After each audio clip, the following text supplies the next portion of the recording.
Hi, I'm Charlotte Kennelly, Director of the Morrill Memorial Library here in Norwood. And today I'm sitting here with author Katherine Flannery Dering, who is the author of the book Shot in the Head.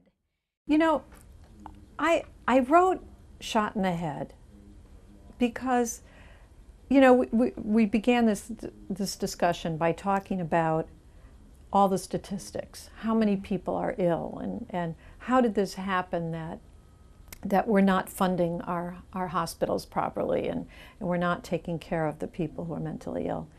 But somehow or other, I think we've become almost, immune to hearing statistics like that. You know, we're used to seeing some poor guy, mentally ill guy, homeless on the street begging, and we try to not look at him, and we try not to think about mental illness because it's just so awful. And they become invisible. Yeah, but even more tragic. What I wanted people to know is that every one of those people who's mentally ill didn't start out that way. Mm-hmm.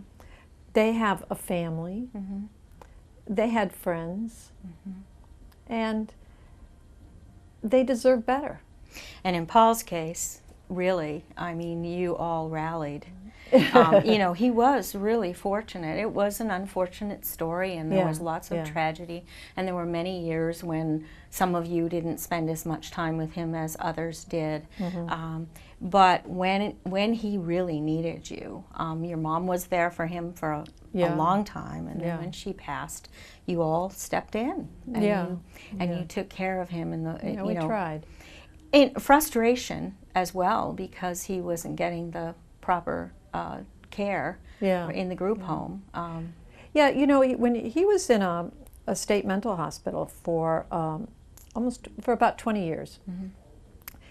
He became ill in 1976, and he was released from the last of the mental hospitals that he was in 1994. Mm-hmm.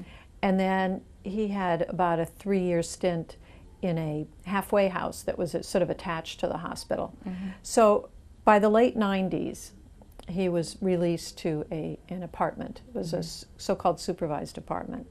But during that time, as much as the state hospitals were not very nice places, and certainly we didn't really want to keep people endlessly in those state hospitals, but he was safe there.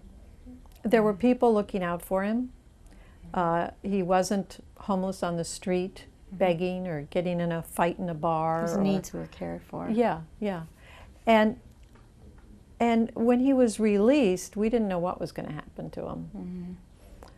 By that time, my mother had passed away, and she had been so dedicated. Mm-hmm.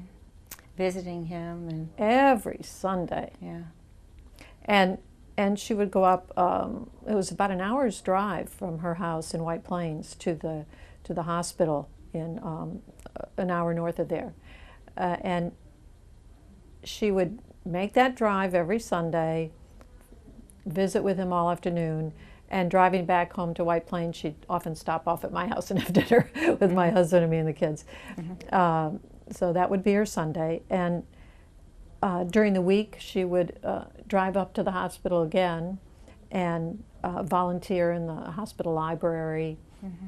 Or meet with social workers and talk about, how to make Paul's life better in some way. Mm-hmm. So she really tried to be part of his life and let the people at the hospital know that someone was kind of looking over their shoulder and look out for this young man.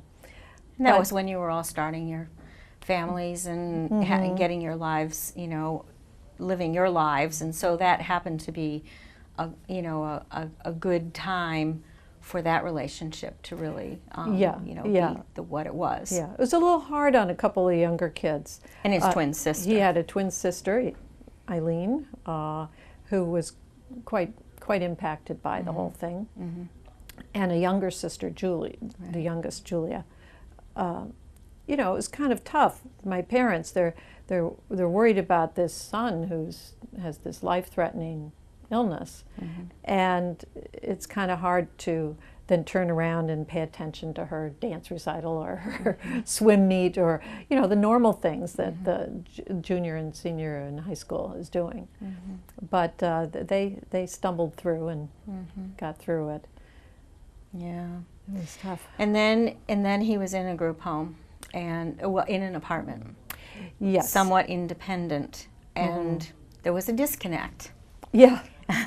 And the disconnect was that he had to take the initiative to get medication and do these things for himself, and nobody was there sort of making sure that was happening. And that was they were supposed to be making sure it was happening, and they probably did try to make sure he took his medication every day, but that's about all. Now, Paul, you say someone is mentally ill. What does that mean? Well, in some people, they just have anxiety disorder or, obsessive compulsive disorder. You see a show on TV. There's a detective in San Francisco who has obsessive compulsive disorder, and he's always like washing his hands and that sort of thing. And it seems just sort of eccentric. Paul wasn't eccentric. He was very ill, and he would lose connection with what you asked him between the time he heard the words and started to answer it and when his words actually came out. He had forgotten what the question was and would start some other story. Plus he had delusions and thought and had stories of things happening that weren't happening. One of the strangest ones, which I found really hard to deal with myself, was his teeth. He, for some reason, decided not to brush his teeth anymore. Or something happened when he was still in the hospital. And little by little, his teeth all had to be removed. And I don't know what the story was with it. We tried to get an answer, and just you'd go to see him, and he started looking like a jack-o'-lantern or something, and then they were gone, and the state provided a set of false teeth for him, but he didn't like the way they felt, and he threw them away or something. They got him another set, and he lost those as well, so then he had no teeth. But he used to have these fantasies about his teeth, and one of the most persistent was that somehow or other, when these teeth came out of his head, they were transformed into babies, his children, who would sort of like follow him around crying and asking him to take care of him all the time. And it was very disturbing to him. He really heard them. And to everyone, visiting and hearing the story. If he's sitting there going, "Oh, they're all crying, they're all crying," you go, "Really? What am I supposed to do?" And then you say, "No, they're not. You don't have any babies, and there's no one crying here." And he did the same thing with his lung cancer. He didn't really. Yeah.